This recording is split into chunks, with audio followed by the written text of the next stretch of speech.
Este 23 de agosto se cumplen 50 años del caso del robo de un banco sueco que se convirtió en un evento emblemático por los eventos que allí se desarrollaron y que en adelante han sido descritos como el síndrome de Estocolmo. El 23 de agosto de 1973, Jan Olsson irrumpió en la sucursal del Banco de Crédito del barrio de Norrmalmstorg y asaltó el lugar, lo que culminó 5 días después con una intervención policial y con un vínculo inesperado entre los involucrados. Vamos a conversar sobre este interesante tema con Chiara Molina. Ella es psicóloga y escritora de crecimiento y desarrollo emocional. Muchas gracias por estar en France 24, Chiara. Encantada de estar con vosotros. Un saludo. Bien, pues lo que estábamos describiendo, digamos un poco a la ligera, es lo que hemos llamado históricamente el síndrome de Estocolmo. ¿En qué consiste este fenómeno? El síndrome de Estocolmo es una respuesta psicológica creando un vínculo positivo con la persona que secuestra, con el secuestrador o el maltratador. En psicología le llamamos una respuesta emocional paradójica, es decir, reaccionamos de una forma que se supone que no vamos a reaccionar. Sí que hemos de tener en cuenta que no es un trastorno mental, no está contemplado dentro de los trastornos, los manuales de diagnóstico, como son el DSM-5 o el CIE-11, pero los últimos estudios indican que puede ser considerado como parte de la sintomatología del estrés postraumático. Bueno, ¿cómo se explica en psicología, digamos en palabras más comunes para nosotros que no entendemos del tema, que un rehén o secuestrado se sienta seguro con las personas que lo tienen capturado? Sí, esto se lo debemos a una zona del cerebro que se llama amígdala, que al principio yo tengo una situación de miedo, ¿no? Estoy en una situación de cautiverio, tengo miedo y se impulsa un neurotransmisor que se llama la adrenalina. Pero cuando yo genero una relación con el secuestrador, donde este secuestrador es amable, donde doto de significado a por qué estoy haciendo esto y me identifico con ese significado, mi mente libera otro neurotransmisor que se llama dopamina, que es la recompensa y el placer. Como yo veo que mi única vía de escape es esa persona, empiezo a humanizarla. El cerebro necesita ver un por qué está pasando esto y se activan toda una serie de mecanismos de defensa para sobrevivir, ¿no? Entonces, dentro de la supervivencia, tengo que ver a esta persona como mi aliada, porque es la única que me puede liberar. Bueno, eso es del lado de la víctima, pero ¿cómo se desarrolla esta simpatía tan singular por parte del captor? En realidad, el captor es un manipulador. Al final juega con, con los síntomas que pueda tener la víctima, ¿no?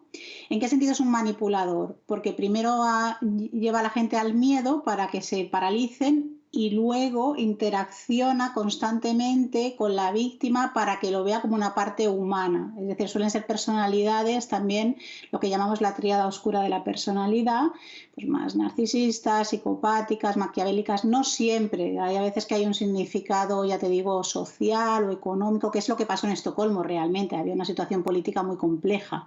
Entonces, lo que hace es generar un vínculo de confianza con bueno, con la finalidad de que la víctima pues, se quede también callada y coopere, ¿no? Para que a él no se le compliquen las cosas. Bueno, me gusta mucho su respuesta porque eso nos permite avanzar en otros temas más allá del síndrome de Estocolmo. Quiero preguntarle si siendo este un mecanismo de defensa que utilizamos las personas, puede ser también un fenómeno propio identificable en la violencia machista cuando hay una relación de maltrato.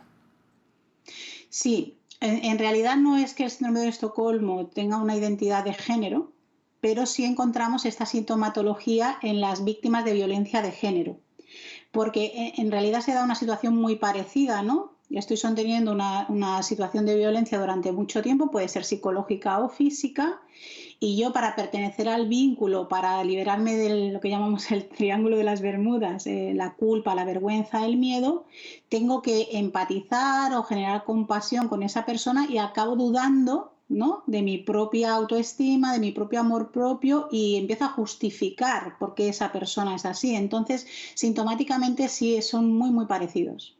Bueno, a partir de lo que conocemos del síndrome de Estocolmo, ¿podríamos hablar de un tratamiento, de una cura o de una manera para superar este tipo de estrés postraumático?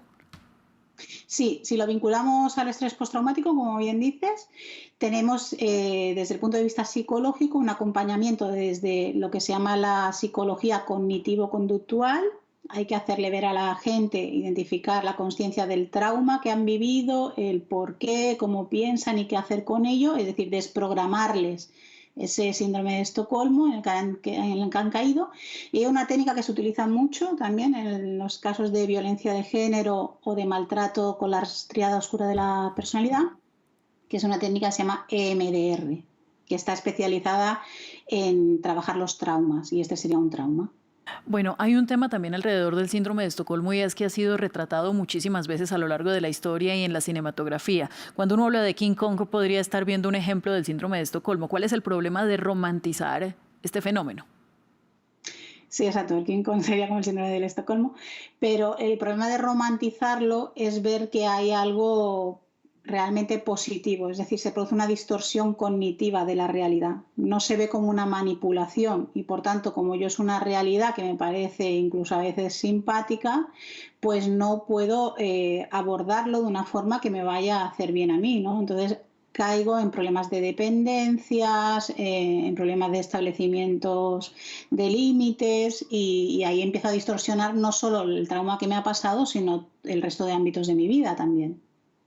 Muy bien, y ya para finalizar, quisiera preguntarle, Ciara, también sobre una de las críticas que en su momento dio Christine Emmark, que fue la persona involucrada en este robo de Estocolmo original, una de las víctimas, y es que a ella decía que le generaba temor la violencia que pudieran utilizar las autoridades para liberarlos de esa toma de rehenes del banco.